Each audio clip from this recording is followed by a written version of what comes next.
다 함께 기도하심으로 5월 24일 토요일 아침 예배를 시작하겠습니다. 사랑의 하나님, 오늘도 은혜로 새날을 열어주시니 감사합니다. 이 시간 하나님께 예배하오니 영광 받아주시고 오늘 하루도 하나님의 뜻 안에서 성령과 말씀의 은혜로 승리하게 하여 주시옵소서.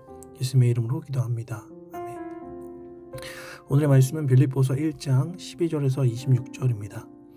매일 성경 교재 84에서 85페이지입니다. 이 시간 오직 그리스도만이라는 제목으로 함께 은혜의 말씀을 나누고자 합니다.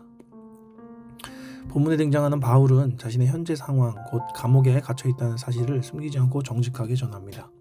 그러나 그는 이 상황을 복음의 방해로 여기지 않습니다. 오히려 내가 당한 일이 도리어 복음 전파의 진전이 된 줄을 너희가 알기를 원한다고 말합니다. 그 이유는 다음과 같습니다. 바울이 갇혀있다는 사실이 로마 시위대와 공정의 복음을 전하는 기회가 되었고 형제들은 오히려 담대하게 복음을 전하게 되었다는 것입니다. 물론 일부 사람들은 경쟁심이나 이기적인 동기로 복음을 전했습니다. 하지만 바울은 그조차도 기뻐합니다. 이유는 단 하나, 그리스도가 전파되기 때문입니다. 우리는 때때로 하나님께 왜 이런 일이 나에게 일어납니까? 라고 묻습니다.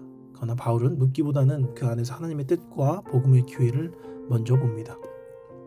오늘 내 상황에서 하나님은 어떤 선한 일을 이루고 계신가? 라는 주의 시점으로 보며 삶을 해석하기 위해서 노력했다라는 것입니다.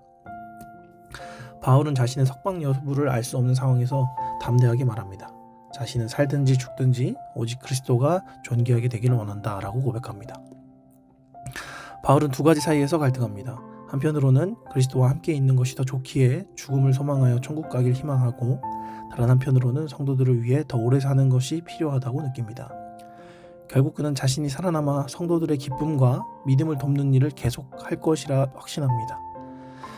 결국 그에게 있어서 자신의 삶의 안위와 즐거움보다는 하나님의 말씀을 전하는 것이 가장 우선순위에 있었고, 그 말씀을 전파받는 성도들이 더 우선시 되었다는 것입니다. 오늘 우리가 사는 이유는 무엇입니까?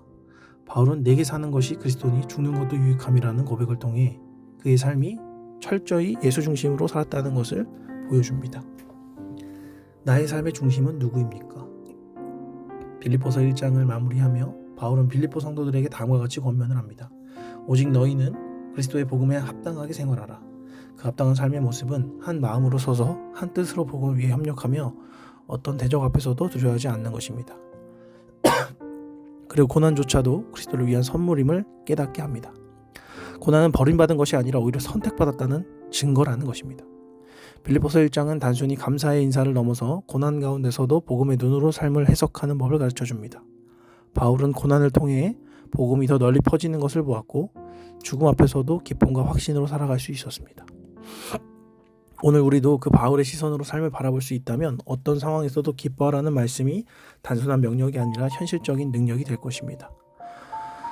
바울은 이례적으로 자신의 상황을 서신 초반부에 기록합니다. 그는 자신이 매임이 오히려 복음, 전파의 진전이 되었다는 사실, 어떻게든 그리스도께서 전파되는 것이 중요하다는 사실, 자신의 복음 사역에 편지를 받는 자들의 기도가 중요하다는 사실, 자신에게 일어난 모든 일이 구원의 확신을 주고 오직 그리스도께서 존귀하게 여김을 받게 됨으로 인해 기뻐한다는 사실을 전합니다.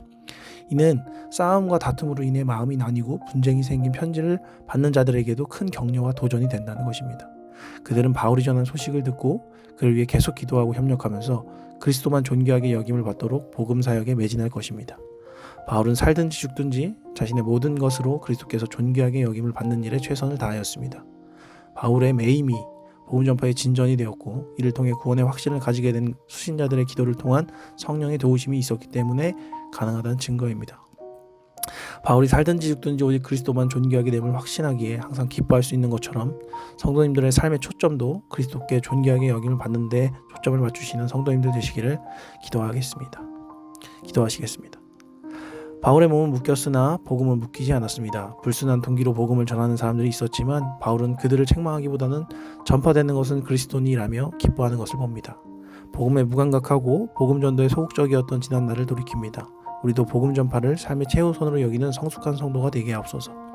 우리의 기대와 소망은 그리스도를 닮고 그리스도를 높이는 것임을 고백합니다. 투기와 분쟁으로 복음이 전해진다 할지라도 하나님 나라의 확장이라는 관점에서는 수용하며 그리스도만 높이며 자랑하는 복된 삶을 살게 하옵소서. 사랑이 많으신 예수 그리스도의 이름으로 기도드립니다. 아멘. 이제 주님의 기도로 아침 예배를 마칩니다. 하늘에 계신 우리 아버지여, 이름이 거룩히 여김을 받으시오며 나라의 임하옵시며 뜻이 하늘에서 이룬 것 같이 땅에서도 이루어지이다. 오늘날 우리에게 일용할 양식을 주옵시고 우리가 우리에게 죄 지은 자를 사해 준 것 같이 우리의 죄를 사해 주옵시고 우리를 시험에 들게 하지 마옵시고 다만 악에서 구하옵소서. 나라와 권세와 영광이 아버지께 영원히 있사옵나이다. 아멘.